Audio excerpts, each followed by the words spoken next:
네, 여러분 안녕하십니까? 시험들 보시느라고 수고들이 많으셨습니다. 일단 22년 처음으로 우리가 행정법이 전공 필수 과목이 되고 나서 첫 시험을 치렀습니다. 한마디로 총평을 하자면 대략적인 분위기가 좀 충격을 받은 것 같습니다. 충격을. 쉬운 건 쉽게 나왔는데 굉장히 좀 까다로웠고, 일단 지문 자체가 20분 내에 과연 풀 수 있게끔 그런 분량이 아니었던 것 같아요. 이 시험 자체가. 그래서 시간 안배에서도 굉장히 좀 여러분들이 곤란을 느꼈을 것 같습니다. 그리고 간략하게 총평을 좀 해보면, 이제는 이제 제가 볼 때 여러분들 반드시 전체적으로 이 행정법 총론에 대해서 전체적인 내용을 숙지를 정확하게 하셔야 됩니다. 전체적인 내용을.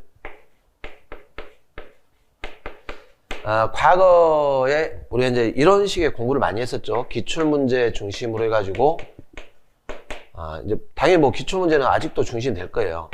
근데 기출 중심으로 이렇게 자주 빈출되는 판례나 지문들을 이렇게 암기 중심으로 하신 분들은 이번 시험에서 좋은 성적을 얻지를 못했을 것 같습니다.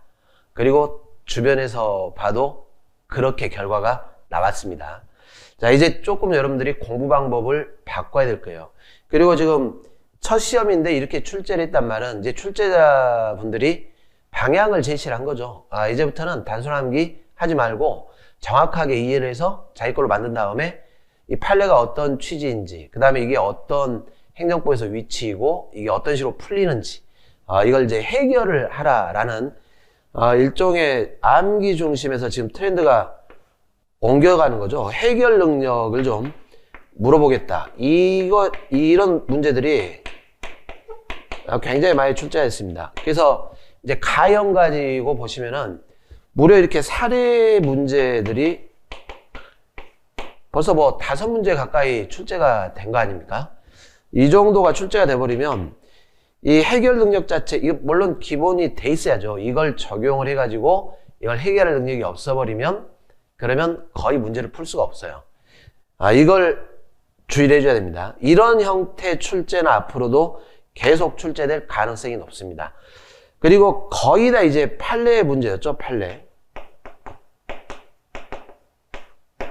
이게 안 된다는 거죠. 판례인데 단순 암기 가지고는 안 되고, 이 사안과 관련해서 왜 이런 판례가 나왔고 어떤 입장이고 그 근거가 무엇이냐라는 것들을 여러분들이 파악을 해줘야 됩니다. 그렇다면 이런 문제들을 여러분들이 대응을 하기 위해서는 앞으로는 전체적으로 아주 빈도 높게 전체적인 회독을 이걸 늘리는 수밖에 없습니다. 회독수를 늘려가지고 자꾸 자기 걸로 만들어가지고 이게 어디서 어떻게 출제가 되건 어떻게 변형돼서 출제가 되건 자신있게 이걸 맞출 수 있는 그런 능력을 가지셔야 그래야 됩니다. 물론 70점 정도 맞으면 충분히 이런 분들이 있다면 그러면 뭐 평상시 하던 대로 하시는 것이고, 중요한 건 우리는 앞으로 계속 이제 고득점 과목으로 가야 되기 때문에 앞으로 이제 계속 경쟁률이 치열해질 것이고 커트라인은 올라갈 것이고, 그렇다면 이런 능력들을 키우기 위해서 전체적인 회독수를 계속 이렇게 늘려야죠. 이걸 증가를 시켜가지고 1회독만으로는 되진 않아요. 이제 기본 이론도 최소한 2회독 정도, 기출문제집도 막 5회독, 6회독, 그리고 이제 계속 이 현장에 나오셔가지고 실강을 들으시면서 같이 호흡을 맞춰서 동형 모의고사도 풀고, 동형 모의고사도 이제 아주 기본적인 문제들은 거의 이제 출제가 되고 있지 않으니까 난이도 있는 문제들을 가지고 자꾸 이렇게 어렵게 공부를 하면서 이게 자꾸 행정법의 이해도를 높이셔야지 주변부리 문제로만 자꾸 풀면 안 될 것이다 라는 것입니다. 강도 높게 공부를 하라고 경고를 줬다라고 생각하시면 될 것 같습니다. 자, 그러면 문제를 간략하게 제가 정답 위주로 쭉 한번 해결을 해보도록 하겠습니다. 자세한 것은 제가 해설자를 따로 올려드리도록 하겠습니다. 문제 1번 같은 경우에는 이 부분은 그렇게 어렵지 않았습니다. 이거는 우리가 많이 풀었던 문제죠. 굉장히 많이 풀었던 문제라 바로 정답으로 가겠습니다. 4번에 병무청 담당 부서 담당 공무원에게 공적 견해 표명을 구하지 아니한 채 이게 정식적인 병역 처분에 관한 걸 질의를 한 게 아니죠. 민원봉사 담당 공무원이 상담에 응해서 안내를 했다. 그러면 그냥 상담만 받아준 것이지 공적 견해 표명으로 보지 않는다 그랬습니다. 그래서 이 신뢰 원칙이 적용된다. 틀렸죠. 이 문제는 뭐 많이 풀었던 문제니까 거의 틀리지 않으셨을 거예요. 그래서 시험장에서도 이런 문제 나오면 바로 쭉 보면서 이거 찍고 이렇게 시간을 줄이셔야 돼요. 과감하게 뒷문제로 가야죠. 시간 싸움도 여러분들이 꼭 현장에서 배려를 해줘야 됩니다. 고려를 해야 됩니다. 자, 2번 문제 같은 경우에는 이것도 많이 풀었던 문제예요. 여러분들이. 전형적인 문제죠. 영업 허가 수익적 처분입니다. 이걸 취소를 했죠. 그리고 이 취소 처분이 쟁송 절차에서 또 취소가 됐어요. 수익적 처분을 취소하면 원래 이 수익적 처분이 그대로 이렇게 유지가 되는 것이 국민들한테 이익이기 때문에 별도로 처분할 필요 없이 유지된다 이렇게 했습니다. 그리고 이 취소 처분이 쟁송 절차에서 취소되면 이 취소 처분이 소급적으로 소멸하게 되는 것이죠. 허가가 그대로 유지가 됩니다. 그러면 유지가 돼버리니까 어떻게 돼요? 이 취소 처분부터 이게 다시 취소되기 전까지 계속 이 사람이 영업을 해버렸다면 이럴 때는 무허가 영업이 안 돼버리겠죠. 허가가 소급해서 계속 유지가 되기 때문에 무허가 영업이다. 이게 틀린 말입니다. 2번도 굉장히 많이 풀었던 문제니까 여기서 또 시간을 줄이셨어야 돼요. 바로 1번 찍고 다음 문제로 넘어가야 됩니다. 이게 보니까 앞으로는 계속 이렇게 시간 싸움 문제 이런 문제들을 잘 고민들을 해줘야 됩니다. 자, 3번에 보시면 이게 최근 우리 기출에도 한번 출제가 됐던 문제고 모의고사에서 많이 출제했던 문제인데 일단 여러분들 2번, 3번, 4번이 2번, 4번은 우리가 굉장히 많이 풀었던 문제들이죠. 그리고 3번 같은 문제는 최근에 제가 마지막 마무리 모의고사에 출제를 했던 거예요. 이게 뭐하고 구별을 하시라겠냐면 과징금 부과가 과다해서 감액 처분한 것과 다른 사안입니다. 신청을 했고 그걸 받아줘가지고 감액 처분을 하게 되면 원처분을 완전히 감액 처분으로 바꾼 거기 때문에 흡수가 됩니다. 자, 1번도 몇 번 출제됐던 최근 문제입니다. 여러분들 공유재산 물품관리법에 근거해서 공모제한 받아 이루어진 민간투자사업 우선 협상 대상자 선정. 그러면 이 협상 대상자가 어떻게 돼요? 이 지위가 생겼죠, 지위. 이 우선 협상 대상자다. 그리고 협상이 되면 이 사람은 이제 행정재산 사용수익 허가받을 지위가 되는 겁니다. 처분이죠, 처분. 법률관계에 영향을 미치는 처분입니다. 그런데 이렇게 우선 협상 대상자 지위를 또 일방적으로 배제를 했어요. 바로 침익적 처분이 되겠죠? 불이익을 받게 된다. 그래서 여기도 마찬가지로 처분입니다. 그러니까 둘 다 지금 처분이죠. 여기 같은 경우에는 선정받은 사람이 다투는 게 아니라 경업자나 경원자 이쪽에서 다투겠죠. 경쟁자들이 다툴 것이고 여기를 배제시켜버리면 당연히 선정됐다가 배제된 사람이 소송으로 다투게 될 겁니다. 근데 이 질문에서는 이 지위 배제 행위 이것만 소송 대상된다 했으니까 틀렸죠. 뭐 3번도 까다롭지는 않습니다. 우리가 이제 몇 번 기출에서 풀었던 문제이기 때문에. 자, 4번 문제를 보시면 4번도 여러분들 까다롭지 않습니다. 하자승계 외워야 된다 그랬어요. 그죠? 하자승계가 인정되는 판례를 외워야 됩니다. 인정되는 판례를 암기하신 다음 거기에 없으면 부정되는 거예요. 그리고 하자승계가 인정 안 되면 앞뒤 처분이 서로 별개 목적 처분이죠. 한번 쭉 보시는데 4번 지문 보시면 선행 처분인 공무원 직위해제, 직위해제와 후행 처분인 직권면직. 여러분들 직위해제는 말 그대로 직책, 직위만 해제하는 겁니다. 신분이 소멸하지 않습니다. 그러니까 직권면직이 돼버리면 공무원의 신분이 소멸하게 되는 것입니다. 여기는 서로 별개 목적 처분이기 때문에 하자승계가 인정이 안 됩니다. 뭐 어렵지 않게 풀었을 것이라고 보입니다. 5번에 보시면 이것도 사례지만 이 정보공개 관련된 판례들만 잘 아시면 충분히 풀 수가 있었어요. 민간시민단체가 개발사업 승인과 관련한 정보공개를 청구했다가 현재 진행 중인 재판 진행 중인 사안이 포함되어 있다라는 이유로 정보 공개를 비공개했습니다. 그러니까 비공개 사유가 이 사안입니다. 지금. 자, 일단 여러분들 정보 공개 청구권은 누구나 구체적으로 갖고 있는 권리이기 때문에 이렇게 청구했다가 거부당하면 그 자체가 구체적 권리 침해 문제가 생기게 됩니다. 별도의 다른 법률상 이익을 입증할 필요가 없다 이렇게 했습니다. 그래서 A는 공개 청구한 정보에 대해서 개별 구체적 이익이 없는 경우에도 B의 정보 공개 거부에 대해서 소송으로 다툴 수 있겠죠.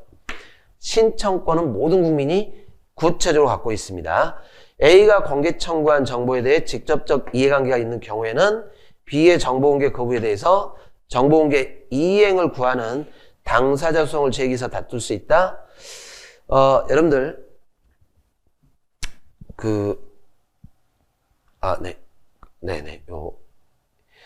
이 당사자 소송 같은 경우에는 여기는 여러분들이 지금 어떤 사안입니까? 정보공개 청구했다가 지금 거부를 당했죠? 거부당하면 그 자체가 법률상 이게 침해예요. 여기는 당사소송이 아니고 바로 항고소송이죠. 항고소송. 거부를 가지고 거부 처분을 취소하라. 이렇게 항고소송을 제기하게 됩니다. 3번 A가 공개 청구한 정보 일부가 공공기관 정보공개하는 법률상의 비공개 사유에 해당할 때는 그 나머지 정보만을 공개하는 것이 가능한 경우라도 자 뭡니까? 일부가 공개가 가능해요. 그러면 분리공개가 기속적이다 이렇게 했습니다. 그래서 법원은 공개 가능한 정보에 관한 부분만의 일부 취소를 명할 수 없다 틀렸죠. 분리 가능할 때는 오히려 전부 비공개에 대해서 공개 가능한 정보를 판결 주문에 특정하고 그 부분만 취소한다 이렇게 합니다. 여기도 많이 봤었던 거죠. B의 이 비공개 사유가 정당화되기 위해서는 A가 공개 청구한 정보가 진행 중인 소송 기록 자체에 포함된 내용이 한다 틀린 말입니다.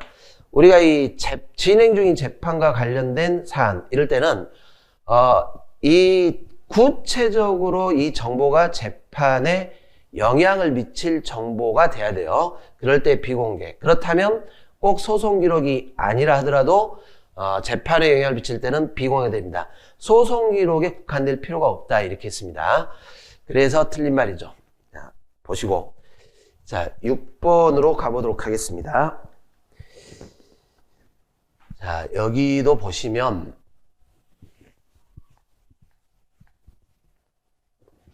협의의 소익과 관련되어 있습니다. 1번은 원상회복이 불가능하면 처분이라도 법률상 이익이 없게 되죠. 소가 각하가 됩니다. 2번도 여러분들 많이 풀었던 문제입니다. 1번, 2번은 그렇게 어렵지 않습니다. 임기가 만료가 돼서 해임처분 취소로 지위를 회복할 수 없더라도 해임처분부터 이 취소를 하게 되면 해임처분부터 요 임기 만료 시까지 신분이 회복이 되는 것이고 그 사이에 보수받을 권리가 회복된다 이렇게 했어요. 그럴 때는 협의소익이 또 인정이 되겠죠.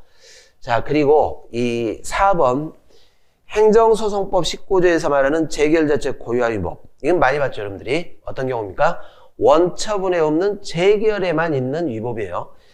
원처분 행정청의 잘못이 아니라 위에 심판위원회가 재결 자체의 위법이 있어야 됩니다. 자 이런 내용인데 뭐 여러분 많이 봤던 내용이니까 자 이 문제는 여러분들이 우리가 국가직 시험에서 한번 출제가 됐던 문제입니다. 이렇게 출제된 게 아니라 우리 이행강제금 부과 이것도 항고소송 대상되는 처분이 될 수 있어요. 되는데 뭐가 문제가 있습니까? 이렇게 개별법에서 이행강제금 부과에 대해서 별도의 불복 절차가 있게 되면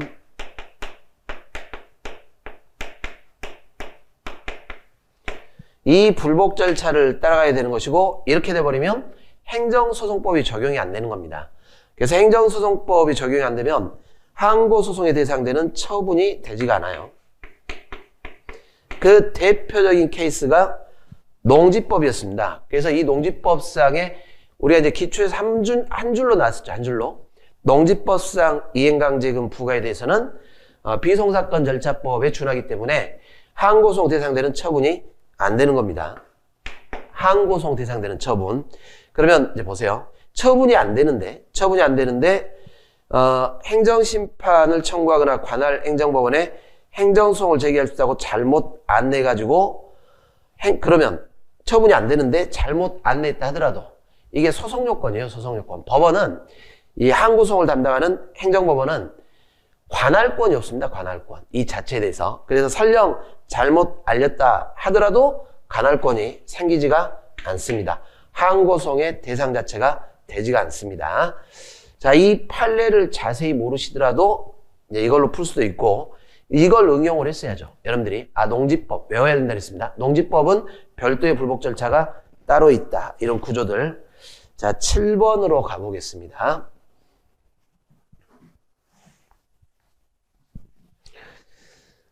이 문제는 사실 처음 자주 이렇게 판례를 정리를 안 하신 분들은 좀 까다로웠을 것입니다. 그런데 1번이 또 우리 시험에 자주 나왔던 판례예요. 여기가 마무리할 때도 제가 강조를 했었는데 여러분들 어떤 권리가 이 행정청의 처분이 있고 이 처분에 의해서 권리가 확정되는 경우가 있고 아니면 어떤 권리는 일정한 사안이 발생하면 법률 규정에 의해서 이게 직접 인정될 때가 있습니다. 그러면 어떤 권리가 더 많냐면 이쪽 권리가 더 많다 이렇게 했었죠. 근데 제가 이거 예전에 설명하면서 이렇게다가 이렇게 해가지고 그 웃음을 자는 적이 한 번 있었는데 이 사안도 다 마찬가지입니다. 이 사안. 그때 이 사안을 가지고 제가 설명을 했어요. 자, 여러분들 이 일이 가버리면 일단 권리가 처분에 의해서 확정이 돼야 돼요. 그러니까 법률 자체에 의해서 직접 확정되는 게 아니라 행정청의 처분이 있어야죠. 그러니 여기다가 이렇게 처분해달라 신청한 다음에 이게 거부를 당하면 이거 가지고 항고소송으로 취소를 하고 그리고 이 권리가 확정되면 지급청구를 들어가는 겁니다. 지급청구. 이렇게 해야지 이 자체가 법률 규정에 따라 직접 안 나오는데 바로 국가를 상대로 소를 제기한다? 이게 안 된다는 거예요. 그래서 군인연금법상의 급여를 받으려고 하는 사람이 잘 보세요. 국방부 장관에게 급여 지급 청구를 했는데 거부가 됐습니다. 이게 거부가 되면 이제 어떻게 해야 돼요? 바로 당사소송을 제기하면 안 되죠. 거부 처분을 취소시키고 급여가 확정돼야 돼요. 내가 얼마 받을 급여가 나와야 된다. 이게 확정이 되면 그 다음에 그걸 가지고 지급 청구를 하는 겁니다. 이런 구조를 밟아야 됩니다. 이렇게 나오면 바로 당사소송이죠. 법률에 따라 직접 인정되는 권리이기 때문에 공권이고 당사소송이지만 이렇게 처분이 있어야 될 때는 이리 가는 거예요. 그죠? 얼굴 빨개졌을 때 특강을 들었던 분들은 맞추셨을 겁니다. 요 표시 잘못해가지고. 자, 갑시다. 8번을 보시면 여러분들이 양벌 규정은 처벌 규정 아닙니까? 처벌 규정. 양벌 규정은 처벌 규정. 이 결국 무슨 말이냐면 위반자가 종업원인데 동시에 그 위반 행위의 이익 귀속 주체인 영업주에 대한 처벌 규정입니다. 답을 줬어요. 답을. 처벌 규정이다. 그러면 당연히 4번처럼 양벌 규정에 의한 법인의 처벌은 어디까지나 행정적 제재 처분일 뿐 형벌과 성격을 달리한다? 고민할 필요가 없죠. 상식 아닙니까? 아니 처벌인데 행정적 제재 처분일 뿐 말이 안 되죠. 제재 처분이 아닙니다. 처벌입니다. 처벌. 양벌 규정. 종업원의 위반 행위에 대해서 영업주나 법인을 처벌하겠다. 이렇게. 그래서 제재적 처분일 뿐 형벌과 성격 달리한다. 이 부분이 틀린 말입니다. 어려운 문제가 아닙니다. 이게 그러니까 의의를 몰라버리면 이런 문제가 있어 혼동에 빠지는 거예요. 이게 뭐지? 막 이렇게. 제재 처분과 처벌은 다르다 그랬죠. 자, 처벌 뭐 있어요? 처벌은 형벌, 과태료. 이런 사안입니다. 요거만 알면 충분히 풀 수 있는 문제입니다. 이건 어려운 문제가 아닙니다. 이거를 혼동했다는 분들이 있던데 혼동하면 안 돼요. 이거는 개념 문제입니다. 자, 9번에 이 과징금 부과처분과 관련해서 1번은 여러분들이 굉장히 많이 풀었던 문제입니다. 이 과징금이 제재적 성격을 띌 때는 위반행위실 기준으로 과징금 부과할 때 액수가 확정이 돼야 됩니다. 이렇게 하면 안 된다 그랬죠. 나중에 일단 얼마 내, 그리고 나중에 새로운 자료가 추가되면 더 내, 이렇게 하면 이게 안 된다는 겁니다. 그리고 영업정지에 가름해서 부과되는 변형된 과징금, 일반적으로 제재처분 자체가 재량이기 때문에 여기도 재량이 됩니다. 그리고 과징금은 행정제재금이고 범죄에 대한 국가 형벌권 실행이 아니기 때문에 이중처벌 안 된다 그랬죠. 형벌을 부과하더라도. 그러면 보세요. 1, 2, 3. 우리가 많이 풀었던 거죠. 1, 2, 3. 그러면 나머지는 답이 4번이에요. 그죠? 그래서 이게 자꾸 이제 모르는 판례 때문에 자꾸 손이 이때는 손이 이리 갔어야죠. 여기가 선이. 아무튼 1, 2, 3번이 확실히 맞는 것이고 이건 많이 풀었던 문제니까 4번인데 이거는 여러분들 제가 어떻게 설명을 해드리냐면 과징금은 특별한 규정 없으면 일반적으로 재량인데 기속행위 과징금 나오면 이 법 외우라 했습니다. 부동산 실권리자 명의 등기에 관한 법률, 이 부동산 여기 등기 명의 여기에 대해서 여기는 우리 판례 정리할 때 이게 기속행위 과징금일 때는 법원이 전액 감면을 못한다. 그때 봤던 판례예요. 전액 감면. 기속행위 과징금은 전액 감면 못한다.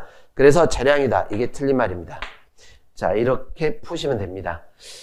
너무 쉽 것처럼 이야기하는데 사실 지금 9번까지는 아주 까다로운 문제는 없었습니다. 9번까지는. 자, 10번에 보시면 이 국가배상 청구권의 소멸시효 기간이 지났습니다.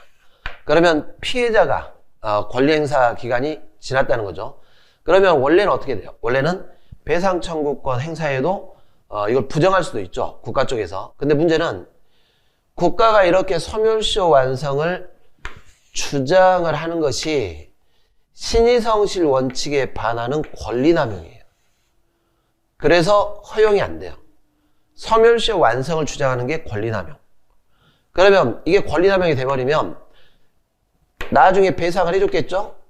국가가 원칙적으로 해당 공무원에 대해서 구상권 행사할 수 있다? 권리남용 때문에 배상을 해줬는데 그거 배상해주고 나서 국가가 그러면 이제 공무원이 잘못했으니까 구상권 행사하겠다 이렇게 해버리면 권리남용을 인정할 거 아닙니까? 국가가 지금 권리남용 쪽인데, 그죠? 자, 이런 식입니다. 이거는 공무원의 문제가 아니고 국가가 잘못해가지고 권리남용이 된 거예요. 국가가 잘못해가지고 권리남용이 됐는데 이걸 갖다가 공무원에게 구상권 행사해가지고 보존하겠다 이렇게 해버리면 권리남용을 오히려 도와주는 꼴이 되는 겁니다. 그래서 원칙은 행사가 안 됩니다. 우리 이제 그런 경우가 많다 그랬죠. 예를 들어서 우리 최근에 과거사 진상 규명 같은 거 막 하면서 안 좋았던 우리 국가 공권력의 이 행사들, 그런 것들 때문에 최근에 이제 이게 진실이 규명되고 있는데 그래서 소멸시효 기간 지났다 해버리면 이거 권리남용이다 이런 취지입니다. 그랬더니 그걸 갖다가 공무원한테 구상권 행사한다? 원칙은 허용이 안 되는 것입니다.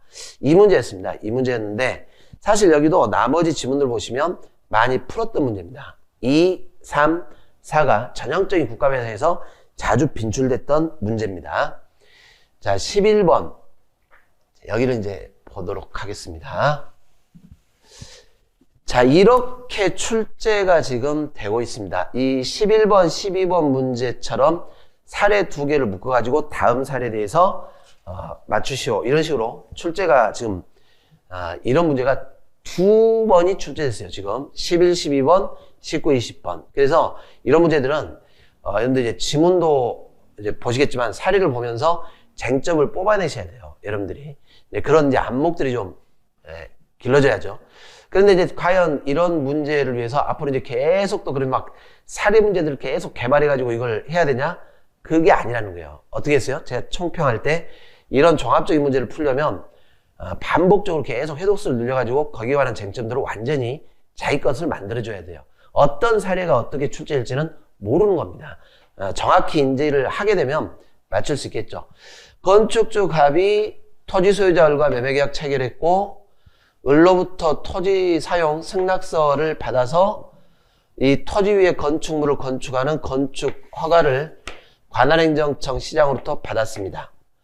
그런데 이 잔금기일에 돈을 지급을 못했죠. 매매계약서에 의해서 잔금기일에 지급을 못하면 즉시 매매계약이 해제될 수 있고 이 경우 토지 사용 승낙서는 효력을 잃으며 갑은 건축허가를 포기 처리하기로 약정을 했습니다.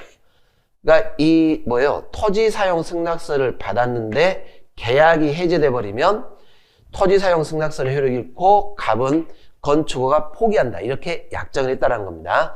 그런데 아니나 다를까 을이 잔금 기일에 지급을 하지 않자 갑과 매매 계약을 해지했어요. 자, 이 문제가 나오면 여러분들이 이게 떠올라야 돼요. 이 사안이네. 허가를 받았지만 토지 사용 권한이 사라진 경우. 그러면 토지 소유자가 문제죠. 토지 소유자. 지금 이런 약정에 따라 지금 이 사람이 허가를 받았지만 사용권이 없는데 계속 지금 건축허가는 남아있어요. 그럼 소유자는 뭐 한다 했습니까? 행정청에게 자기가 허가받은 건 아니지만 이 허가 철회하라 이렇게 요구할 신청권이 있다. 그 판례가 떠올라야 돼요. 이 문제입니다. 이 문제. 그죠? 예, 앞으로 계속 이런 식으로 내면 당연히 그와 관련된 판례가 딱 연상이 돼야 될 겁니다. 자, 그래서 1번 철회를 신청할 수 있고 허가는 대물적이죠. 시설 기준. 누가 중요하냐가 아니라 있습니다. 시설 기준을 갖췄냐 이렇게. 자, 3번에 보시면 자, 그렇지만 쉽게 나왔습니다. 건축허가 당시 별다른 하자가 없었고 철회의 법적 근거가 없으므로 철회할 수 없다.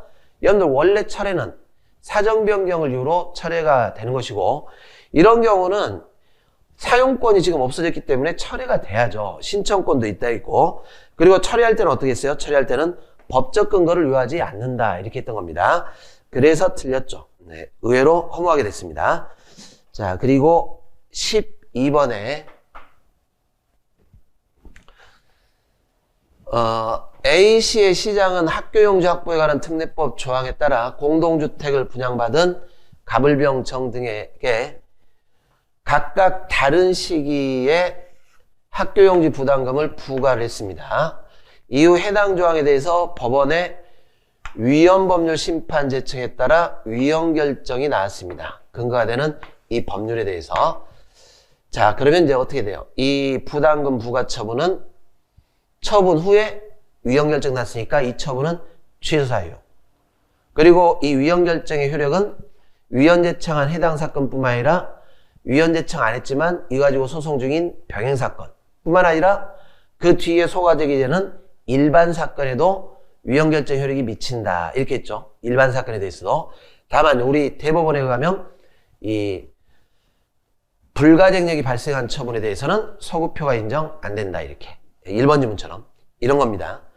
그러면 1번처럼 지금 요 불가쟁력이 발생해버렸죠. 대법원에 의하면 소급표가 인정이 안 되니까 이 처분을 취소를 못하게 돼요. 취소가 안 돼버리면 부당이득 반환도 받을 수 없게 돼버리겠죠. 이렇게 됩니다. 자, 3번에 자, 2번 을은 부담금을 납부한 후 부담금 부과 처분에 대해서 행정소송을 제기했고 현재 소가 계속 중인 경우 자, 이 근거 법률에 따라 처분받았고 소송 중입니다. 위헌 제청을 하지 않았어요. 않았지만 을에게 위헌 결정에 소급표는 위치지 않는다. 틀렸죠. 위헌 제청을 안 했더라도 이 법률 가지고 병행 사건입니다. 위헌 제청 안 했더라도 이 법률에 근거한 처분 가지고 소송 중이라면 소급표 인정을 해준다. 이렇게 하는 겁니다. 2번이 틀린 지문입니다. 자, 자세한 건 또 해설해서 달도록 하겠습니다. 13번. 자, 이 문제도 굉장히 많이 풀었던 것이죠. 불형 형식의 제재 처분 기준, 우리 판례에 의하면 행정규칙. 자, 이걸 외우자 그랬어요. 향정신병치료제 요양급여 인정 기준에 관한 고시. 이렇게 하면 다른 집행행위 매개 없이 그 자체 직접 효력이 발생한다. 처분. 이런 거 아닙니까?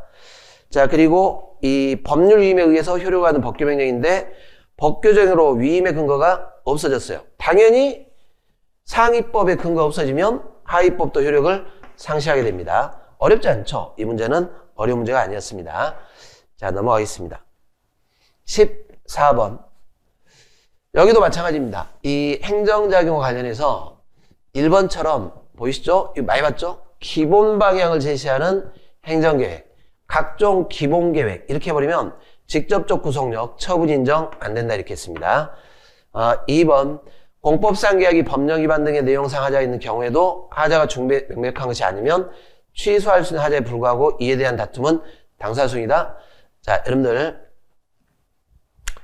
계약은 공정력이 없다 그랬죠? 그러니까 하자가 있으면 어떻게 돼요? 바로 그냥 무효일 뿐이다. 이렇게 씁니다. 알았어야 돼요. 공정력 없다. 우리가 많이 풀었죠. 이 행정행위의 공정력이 공법상 계약에는 인정되지 않는다. 이렇게. 그리고 뭐 3번이나 이런 건 어려운 거 아니니까 한번 풀어보시기 바랍니다. 1번이 확실하게 맞습니다. 기본계획은 처분성을 인정하지 않는다. 이렇게 했던 겁니다. 자, 15번.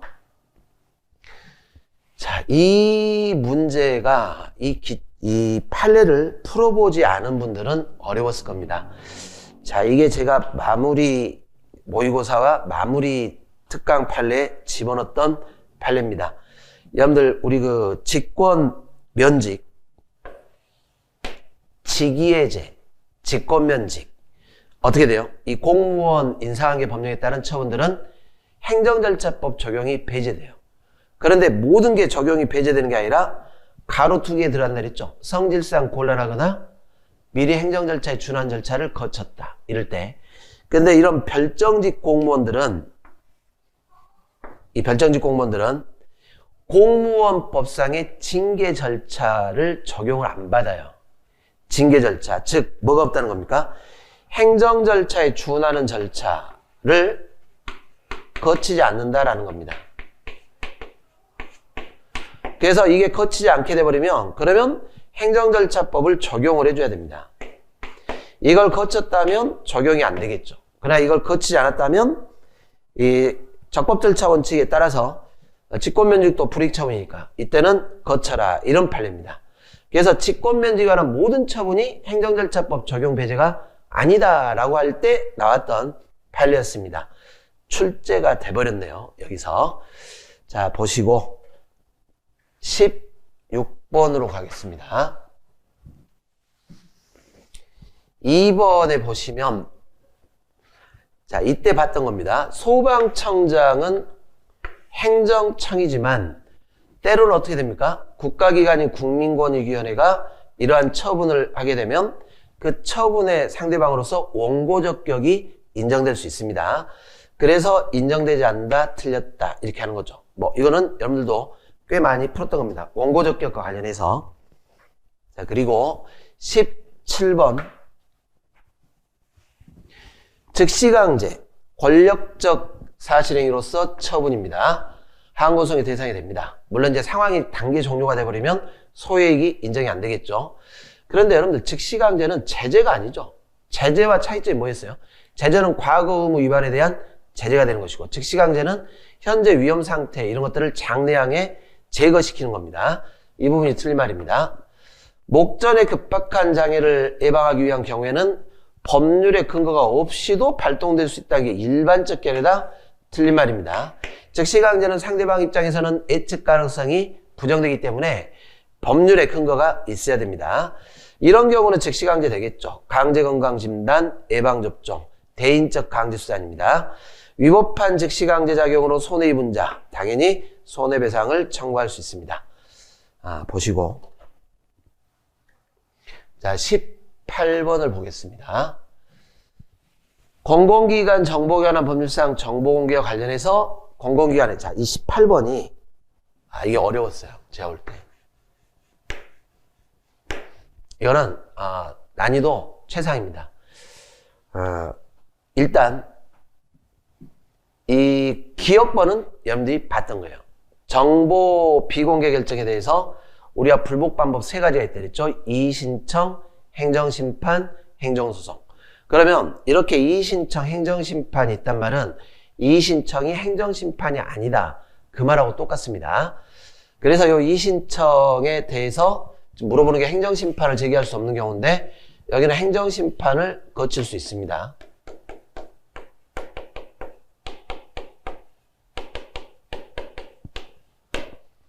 자, 니은번 공익사업을 위한 토지취득 보상에 관한 법률상의 토지수용위원회 수용재결에 이의가 있어서 중앙토지수용위원회 이의신청했습니다. 자, 이 사안이 중요하다라고 강조를 했었는데 여기 처음에 수용재결이 뭡니까? 이게 원처분.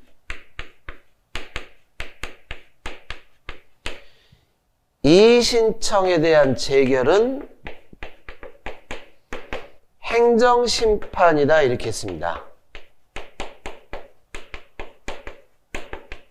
그래서 재결 자체 여기 이의신청에 대한 재결 같은 경우 이게 나오면 원래 이 원처분을 대상으로 해야 되고 이건 어떻게 했어요? 재결 자체 고유한 위법이 있을 때 안에서 소송을 제기하는 거죠.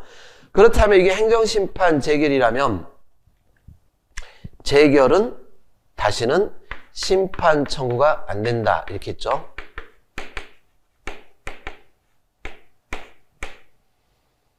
자, 그래서 일단 심판을 제기할 수 없는 거 니은이 들어가야 되는데 기억은 어떻게 돼 있어요? 심판이 가능하니까 이거밖에 안 남았어요. 자, 이렇게 여러분들 순발력 있게 풀어줘야 됩니다. 이 문제 갖고 풀었어야 돼요. 이 문제 가지고. 물론 난이도는 높았습니다. 그러니까 이게 생각이 났어야죠. 아, 이게 심판 재결이다. 그러면 심판 재결은 심판 대상이 안 된다 이렇게. 이 디귿범 같은 경우가 문제인데 이건 결국 개별법에 규정이 있는 거라 난민법의 난민불인정 결정에 대해 법무장관에게 이의신청한 경우에는 이게 법에서 딱 명시가 되어 있습니다. 이게 행정심판 청구할 수 없다. 이게 법에 규정이 있어요. 그래서 이제 심판 대상이 안 됐던 겁니다.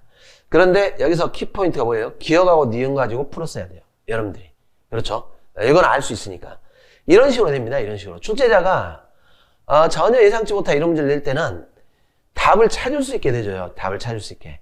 이런 걸 제가 그래서 기억을 하셔야 했죠. 이런 문제 너무 시간 빼지 마라 이렇게 문제 푸실 때. 그래 이제 시험장에서는 이런 게 생각이 안 나실 거예요. 땀 뻘뻘 흘리고 긴장됐을 텐데. 자, 민원 처리에 관한 법률상의 법정 민원에 대한 행정기관장의 거부 처분에 대해서 행정기관장에 이의신청을 했다. 여러분들 민원에 대한 거부에 대한 이의신청. 이거는 말 그대로 이의신청일 뿐입니다. 이의신청. 이게 심판이 아니기 때문에 심판 청구할 수도 있습니다. 이의신청의 결과에 대해서 난이도가 있었습니다. 자, 19번. 자, 이렇게 또 문제가 한 번 또 나왔죠. 지금.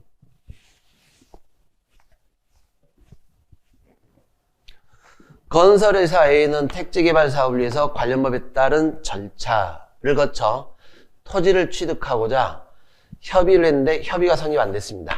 일단 협의 성립 안 되면 위원회 재결을 해야죠. 그리고 수용 재결 나왔어요. 자, 이거 불복 방법 나온다 했습니다. 불복 방법. 굉장히 강조를 많이 했던 겁니다. 수용 재결 다툴 때는 무슨 소송이에요? 항고송, 위원회. 수용 재결 외의 것들, 보상금에 관한 거 다툴 때는 보상금 증감 청구송, 항고송이 아니라 그랬죠. 그래서 요 2번에 보시면 지금 옳은 건데 갑이 수용 자체를 다투는 경우에 지금 수용재결 다투는 겁니다. 수용재결. 관할지방 토지 수용회를 상대로 수용재결에 대해서 취소를 제기할 수 있다. 끝나는 겁니다. 그죠? 굉장히 강조 많이 했고 많이 풀었었죠. 여러분들. 이거 다툴 때는 항고송. 그러면 위원회가 피고. 나머지는 전부 보상금 증감 청구송인데 다 어떻게 돼요? 그때는 당사자들끼리 토지 소유자와 사업자 간의 소송이다. 이렇게 했습니다. 보상금 증액을 다툰다. 형식적 당사소송. 민사소송 틀렸죠? 네. 자, 건물 토지 인도. 대지평이 안 돼요. 비대체적이니까. 가겠습니다. 20번.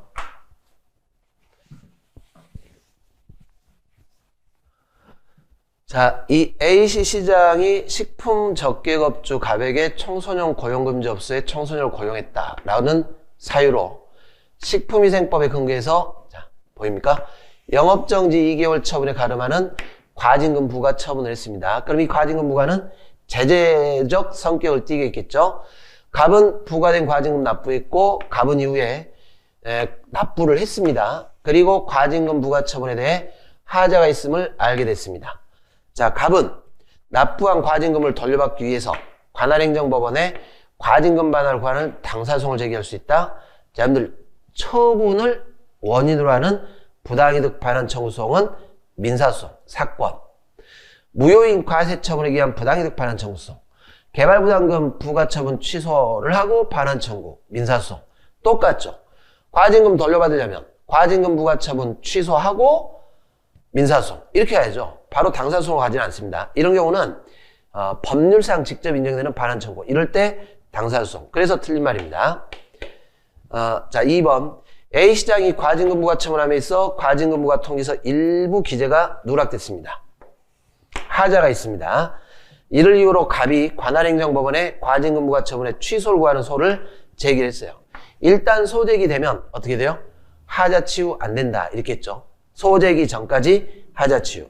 그러니 A시장은 소송 절차가 종결되기 전까지 보정된 과징금부가 처분 통지서를 송달하면 하자 치유된다. 틀렸죠. 이미 소는 제기됐기 때문에 하자가 치유가 안 됩니다. 생각이 났어야죠. 생각이. 자, 3번 좀 이따 보겠습니다. 4번 갑이 자신은 청소년을 고용한 적이 없다라고 주장하면서 제기한 과징금부가 처분의 소송 계속 중에 A시장이 자 유통기한이 경과한 식품을 판매했다라고 해가지고 처분사유 추가 변경을 했다는 겁니다. 뭐가 돼야 돼요? 기본적 사실관계 동일성이 있어야 되는데 청소년을 고용했다는 사실과 유통기한 지난 식품을 판매했다는 사실은 전혀 다르죠. 그래서 기본적 사실관계가 동일성이 인정되지 않기 때문에 처분사유 추가 변경 할 수 없습니다. 자, 공부가 됐어야죠. 그래서 단순한 게 아니라 했습니다. 원리, 처분을 원인으로 한 부당이득 반환 청구소송은 판례가 민사소송. 2번 하자 치유 소송 중에 안 된다. 4번 기본적 사실관계 동일성 인정 안 된다. 이게 떠올라야 돼요. 그러니까 이런 문제들은 이렇게 자꾸 이런 원칙을 가지고 반복적으로 문제를 풀면서 이런 종합 문제가 그대로 나올 리가 없으니까 그렇게 한 분들이 맞습니다. 그러면 3번이 답인데 이 보시면 청소년을 고용한 행위에 대해서 영업허가를 취소하거나 6개월 이내 기간을 정해 영업전부 일부를 정지하거나 폐쇄를 명할 수 있다라고 하면서 법에서 이 처분의 세부적 기준은 총유령으로 위임한다 이렇게 했다라는 겁니다. 그리고 총유령에서 위임받아가지고 구체화시킵니다. 그러면 이 처분 기준은 재판규범이 되지 못한다. 왜 그래요? 이것도 좀 나이가 있죠? 왜 그럽니까? 재판규범이 되지 못한다. 이유는 시행령이 아니죠. 시행령. 시행령 이외에 시행규칙으로 정한 제재적 처분 기준. 판례는 행정규칙. 이 사안이에요. 그죠? 그러니까 총리령 때문에 생각이 안 났다는 건데 시행령 외에 제가 이렇게 나눠드렸던 겁니다. 자, 이렇게 문제들이 출제가 되고 있습니다. 이렇게.